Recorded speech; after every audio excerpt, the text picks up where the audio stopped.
we are quite fortunate to have the star of the film, Linda Cardellini, is here with us.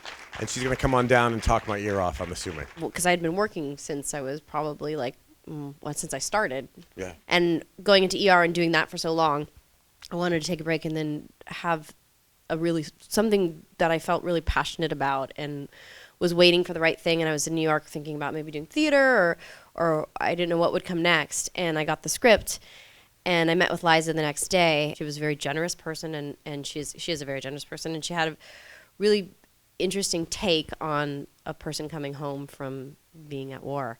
And especially that person being a woman was a story I don't think that I had seen. What she had told me was that she'd been interested in this story based on one of her friends who was a Marine who came back, a man, and about how his marriage had unraveled. When she started writing it, she said that she wondered what it would be like from a woman's perspective because there were so many women who were now returning. When I was signed on to do the film after I met Liza, it was very shortly after she asked me to do the film.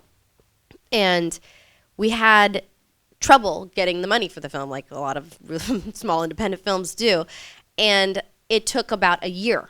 So during that time, her and I stayed in contact quite a bit, more so than I'd ever stayed in contact with anybody before I started a project, somebody I didn't know. And we just sort of became obsessed about learning as much as we could. This one woman was amazing. She was a psychologist who had retired, and she donated her time after seeing a play about returning soldiers with PTSD. Wow. She donated her time to counsel soldiers, and she got this group of people together to counsel the soldiers.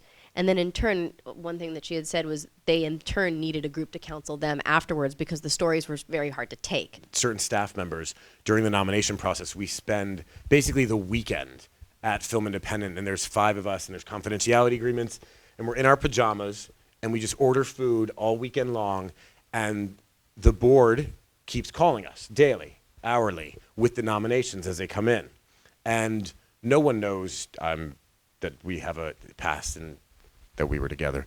But no one knows that. So as the nominations are coming in, yours came in. And I remember just sitting there thinking that I hope that she's as happy as she should be about it. Oh, I can't even tell you how happy I am. I've been in this business, for I think more than half of my life, and this is one of the most exciting things that's happened to me. So thank you very much, everybody. Well, congrats. Thank you. Yeah.